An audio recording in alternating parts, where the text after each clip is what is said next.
Assalamualaikum warahmatullahi wabarakatuh. Kali ini saya akan menjelaskan tentang contoh soal yang pertama, yaitu tutorial load flow analysis menggunakan metode Gauss-Seidel. Nah, ini contohnya single line diagramnya ya, ada di gambar itu. Terdiri dari 3 bus, di mana bus 1 itu diasumsikan sebagai slack bus. Nah, ini datanya ya, bisa kalian lihat di tabel itu ya. Nah, untuk slack bus di sini nilai tegangannya adalah 1,05 plus J 0,0, sehingga nilai tegangannya adalah 1,05, sedangkan sudutnya adalah 0 derajat karena J-nya di situ 0 ya. Kemudian untuk bus yang kedua di situ juga nilainya 1 sudut 0, bus 3 juga ya 1 sudut 0. Ini adalah nilai awal atau asumsi awal. Nah, nanti ini tegangan yang di bus 2 dan bus 3 itu yang nanti akan kita cari. Kemudian untuk daya yang dibangkitkan dari bus yang kedua yaitu nilainya 50 MW dan 30 mVar ya. Dan bus 2 ini juga menyerap beban atau mensuplai beban, besarnya adalah 305 watt dan 140,2 mVar. Sedangkan untuk yang bus ketiga di situ tidak ada daya yang disuplai, tapi bus 3 itu hanya menyerap daya saja. Makanya di situ di beban load bus 3 itu membutuhkan daya 138,6 dan mVar-nya 45,2 mVar. Nah, karena semua perhitungan dinyatakan dalam per unit, maka semua nilai MW dan mVar nanti kita ubah menjadi PU, di mana di sini contoh soalnya menggunakan MVA base-nya menggunakan 100 MVA. Nah, untuk nilai impedansinya antara bus 1 dan bus 2 di situ nilainya ya 0,02 plus J 0,04 untuk bus 1 ke bus 2 dan seterusnya, bisa kalian lihat di situ. Nah, kemudian pertanyaannya yaitu dengan menggunakan metode Gauss-Seidel, hitunglah fasor tegangan bus 2 dan 3 ya. Jadi di sini pertanyaan pertama adalah mencari tegangan bus 2 dan bus 3. Lakukan hanya sampai 2 kali iterasi saja. Terus yang kedua, hitunglah daya aktif dan daya reaktif setelah iterasi yang kedua tadi. Dan kemudian hitunglah aliran dayanya dari bus 1 bus 2, bus 1 ke bus 3, bus 2 ke bus 3, atau mungkin sebaliknya ya. Dan rugi-rugi salurannya. Kemudian langkah yang pertama yang kalian harus perhatikan yaitu perhitungan awal, yaitu konversi semua nilai MV mVar ke dalam nilai per unit masing-masing. Karena nilai base-nya adalah 100 MVA, maka di sini pembaginya adalah 100 ya. Nah, di sini bisa kalian lihat nilainya diubah menjadi PU semua, baik itu untuk yang load maupun yang generation. L itu yang sisi load ya, yang G itu sisi generation. Ini sesuai dengan tabel yang ini tadi ya, tabel yang ini loh ya. Ini ada generation, ini ada load ya. Nah, ketika semua sudah diubah dalam per unit, maka langkah selanjutnya adalah hitunglah net injected power pada bus 2 dan bus 3. Pada bus 2 tadi sudah kalian hitung P2, PG2 nya adalah 0,5 PU dan PL2 nya adalah 3,056 PU ya. PG2 nilainya positif, PL2 nilainya negatif. PG2 itu mensuplai, PL2 itu menyerap. Karena beban dia menyerap sehingga tandanya adalah negatif. Sehingga di sini bisa kalian hitung ya, saya kira mudah. Jadi dari perhitungan ini tadi itu kalian hitung net injected powernya ya. PL2, PG2, PL3, PG3, GL2, GG3 nggak ada ya. Ya, itu ada gigi 3 ada tadi ya, ini ya, tadi gigi 3. Kemudian langkah yang selanjutnya yaitu menghitung admitansi bus. Ya, saya kira tugas yang pertama atau tugas yang lalu sudah kalian mengerti ya, membentuk matriks admitansi bus. Ini bisa kalian pelajari, saya kira nggak saya jelaskan lagi, nanti durasinya terlalu lama, sehingga nanti di sini dicari Y11, Y12 dan seterusnya seperti langkah yang sebelumnya. Nah, di sini nanti akan ketemu Y bus dalam bentuk polar atau fasor ya.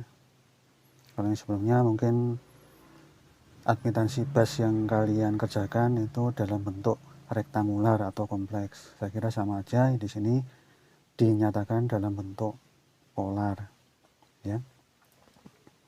Jadi itu langkah yang kedua, yaitu menghitung admitansi bus dalam bentuk bilangan polar ya.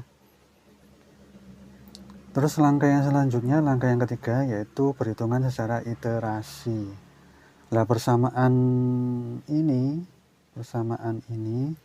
itu sudah saya jelaskan di video sebelumnya ya, coba dilihat ya. Jadi video yang sebelumnya di situ sudah saya jelaskan menghitung V untuk bus-bus tertentu ya. Nah, di sini V2P, P ini adalah nilai awal, yaitu tadi 1 sudut 0 per unit ya, 1 sudut 0 per unit itu nilai awal. Kenapa 1? Karena kita asumsikan bahwa tegangan di bus masing-masing itu sesuai dengan nominalnya masing-masing, walaupun nanti pada kenyataannya bisa jadi bergeser, entah itu di atasnya 1 atau mungkin di bawahnya 1 ya, tapi sebagai nilai awal itu nilainya diasumsikan 1 V2P. Kemudian di situ ada P plus 1, itu artinya adalah nilai V2 setelah iterasi ke 1, setelah perhitungan ke 1 ya. Jadi saat iterasi pertama P itu 0 ya, nilai awal P-nya sama dengan 0. Kemudian V2P plus 1, P-nya 0 berarti V2 1 ya. Berarti artinya nilai V2 setelah iterasi atau perhitungan ke 1. Nah, setelah V2P plus 1 ketemu, nah nilainya itu dimasukkan di persamaan untuk iterasi, perhitungan iterasi yang V3 ya. Jadi di situ kan di perhitungan V3 kan ada nilai V2. V2 mana yang digunakan? Apakah V2 nilai awal 1 sudut 0 itu yang nilai awal sama dengan yang ini ya, ataukah yang V2 setelah iterasi ke 1 yang digunakan?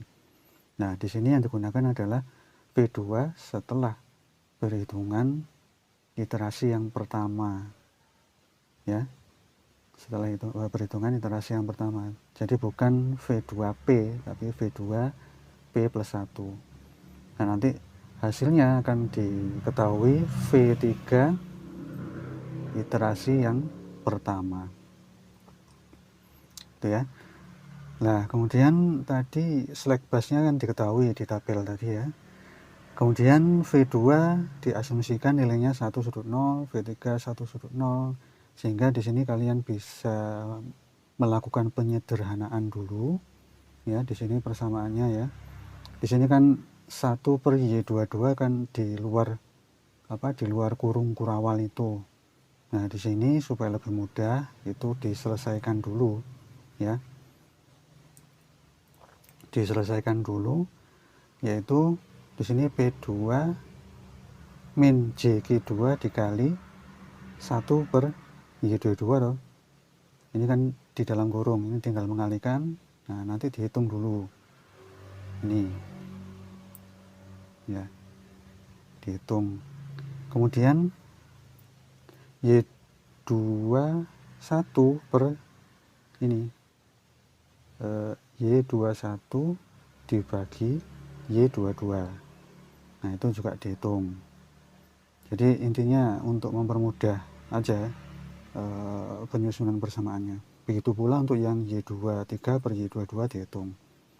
Nanti ketemunya hasilnya adalah seperti ini. Ya. Ini 180 0,3846 sudut 180.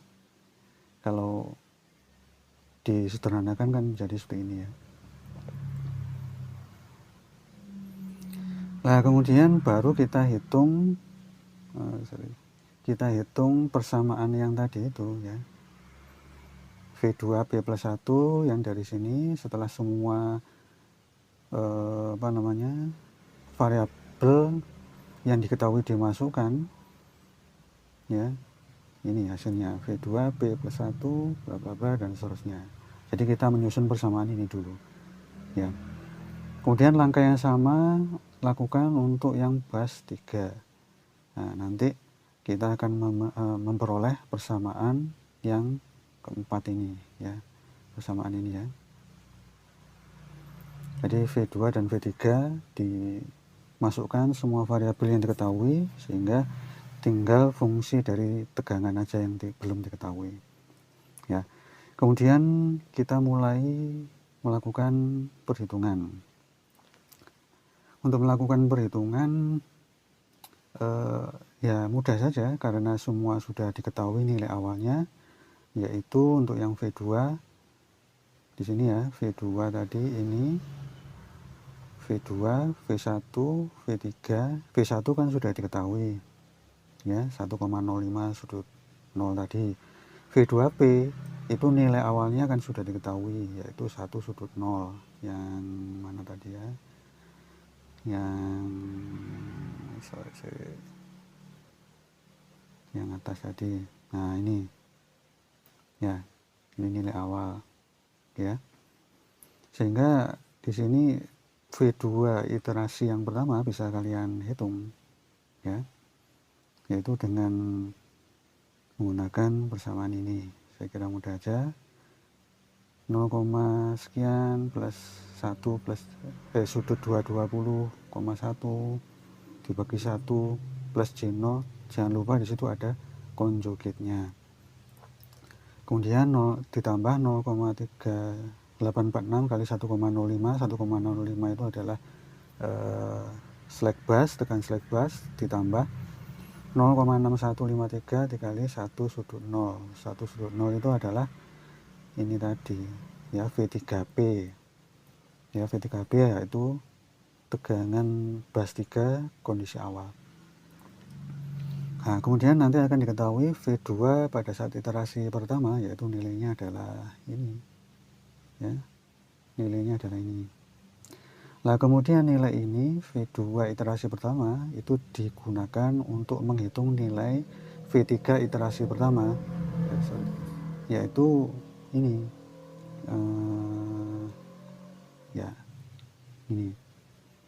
Jadi V2 yang sudah ditemukan tadi di sini ya, itu digunakan untuk menghitung V3 ya, dimasukkan di persamaan ini ya. Nah, dari situ nanti bisa kalian hitung nilai V3. Nah, ini V3 nanti diselesaikan, hitungnya pelan-pelan aja. Memang banyak angka di sini seperti yang saya jelaskan waktu penjelasan di tatap muka ya. Jadi pelan-pelan aja, teliti ya. Kemudian setelah itu nanti akan kalian peroleh V2 iterasi pertama, V3 iterasi pertama, masing-masing nilainya adalah seperti yang ada di kotak ini. Itu masih iterasi yang pertama. Untuk yang iterasi yang kedua, langkahnya sama seperti langkah yang sebelumnya ya, yaitu persamaan yang ini tadi, persamaan ini ya, persamaan ini.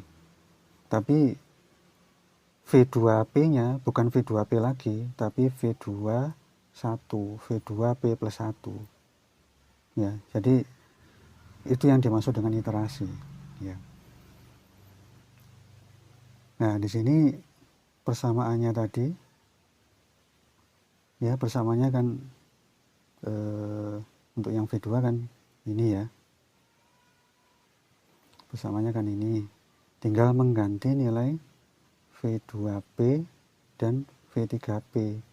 V2P diganti dengan V2P plus 1, V2 ya, hasil V2 saat iterasi ke 1, V3P diganti dengan V3P plus 1, V3 saat perhitungan iterasi ke 1, yaitu yang ini tadi.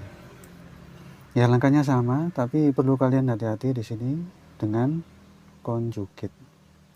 Ya. Jadi konjugat itu sudutnya saja yang dikalikan dengan minus, ya.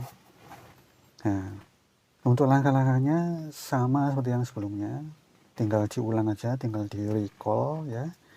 Di recall nanti akan ketemu nilai V2 besarnya ini, V2 saat setelah iterasi yang kedua nilainya ini. Kemudian nilai tegangan V2 iterasi kedua itu digunakan untuk mencari nilai V3 pada saat iterasi kedua. Langkahnya sama lah ya. Jadi sama. Nah, setelah iterasi kedua nanti kalian bisa mendapatkan nilai ini. Nah, kemudian langkah yang keempat yaitu menghitung daya pada slack bus. Nah, slack bus itu kan yang diketahui adalah nilai tegangan dan sudutnya. Yang dicari adalah nilai dayanya. Ya. Sehingga di sini untuk langkah yang keempat yaitu menghitung daya pada slack bus. Ya. Nah, persamaannya adalah seperti ini. Nah, persamaan ini sudah saya jelaskan di video pembelajaran yang sebelumnya ya. Jadi tinggal dilihat aja di filenya ya, persamaannya seperti apa di situ. Tinggal dilihat ya. Jadi kalau persamaan ini diuraikan karena jumlah busnya ada 3, maka persamaannya adalah seperti ini. Ya, jumlah busnya 3. V1 diketahui tadi slack bus 1,05, sudutnya adalah 0. V2 setelah iterasi yang kedua ya, nilainya adalah 0,98265 ini ya. Ini tadi. Ini juga untuk yang V3 ya. Itu sudah diketahui. Delta 2 sudutnya minus 3,048 yaitu ini ya. Ini ya.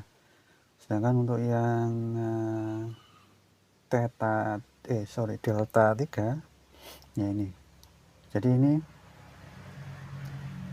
ini adalah delta 2, ini adalah delta 3 ya. Nah, kemudian ketika semua sudah diketahui, kalian bisa menghitung nilainya P1 dan Q1, nanti caranya sama ya. Semua masih dinyatakan dalam per unit ya, sehingga perlu diubah jadi nilai yang sebenarnya, yaitu dikalikan dengan daya dasar. Di sini daya dasarnya adalah 100, sehingga bisa kalian hitung daya slack bus ya. Langkah yang sama lakukan untuk menghitung daya reaktif slack bus. Nah, persamaannya seperti yang ada di file ya, kalian tinggal recall aja. Nah, setelah dihitung nanti ketemu hasilnya 197,86. Ini keliru ya, ini bukan megawatt tapi megavar, mvar maksudnya ya. Itu keliru, nanti silakan diperbaiki ya. Nah, kemudian langkah yang kelima yaitu menghitung aliran daya dan rugi-rugi saluran. Ya, langkah yang kelima yaitu menghitung aliran daya. PIK yaitu P12, P13, P23. Nah, untuk persamaannya itu bisa kalian lihat di file yang sebelumnya ya, di modul yang sudah saya berikan ke kalian ya. Itu tinggal masukkan aja karena nilainya sudah diketahui semua ya. Jadi itu sudah diketahui semua. Nah, di sini ada dua sudut ya, delta delta dan theta. Ada delta, ada theta. Kalau delta itu adalah sudutnya tegangan, kalau theta ya, kalau theta itu sudutnya admitansi. Ya. Jadi jangan sampai keliru, kalau delta itu sudutnya tegangan, misalkan delta 2 berarti sudutnya dari V2 ya. Delta 3 berarti sudutnya dari V3. Kemudian kalau misalkan theta 12 berarti sudutnya dari Y12 ya. Nah, ini bisa kalian ulang, lihat lagi di sini tadi ya. Nah, ini lah ya. Kalau Y31 itu sama dengan Y13, kemudian sudutnya adalah theta 13. Theta 13 di situ yaitu sudutnya 108,4 ya, jelas ya. Jadi itu bedanya delta dan theta. Nah, nanti bisa kalian hitung dari persamaan itu nilai P12 dan P13 dan juga P23 itu ya. Tinggal diikuti aja dari contoh ini. P23, jangan lupa kalau minus ya minus, jangan sampai keliru ya, diteliti. Kemudian kita juga bisa menghitung nilai tadi kan P12, sekarang kita hitung P21 ya. Bisa kalian lihat perbedaannya antara P12 dan P21 ya, silakan dipentelengi ya. Dipentelengi bedanya antara P12 dan P21. P21 ini, kalau P12 ini ya. Ini P12 bedanya di mana, nanti silakan diteliti ya.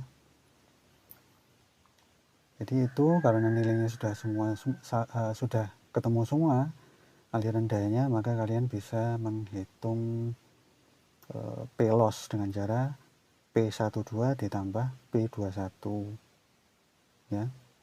Itu kalau P loss untuk antara bus 1 dan bus 2. Langkahnya sama untuk bus 13, bus 23 ya. Langkahnya sama. Nah, untuk yang losses untuk aliran daya reaktif ya, caranya juga hampir mirip ya, hampir mirip, tinggal recall aja rumusnya. Jadi kalian nggak perlu menghafalkan rumus ya di sini, tinggal lihat aja, nggak usah menghafalkan rumus, tapi asalkan kalian mengerti rumus itu cara mendapatkannya adalah seperti apa ya. Nah, di situ di modul yang sudah saya berikan di situ sudah ada rumusnya, sehingga kalian bisa tinggal recall aja di sini ya. Tinggal recall, tinggal masukkan nilainya sudah diketahui ya, sehingga nanti akan diketahui nilai key loss-nya. Itu ya. Itu adalah tutorial untuk soal yang pertama ya. Sampai jumpa pada tutorial yang selanjutnya. Assalamualaikum warahmatullahi wabarakatuh.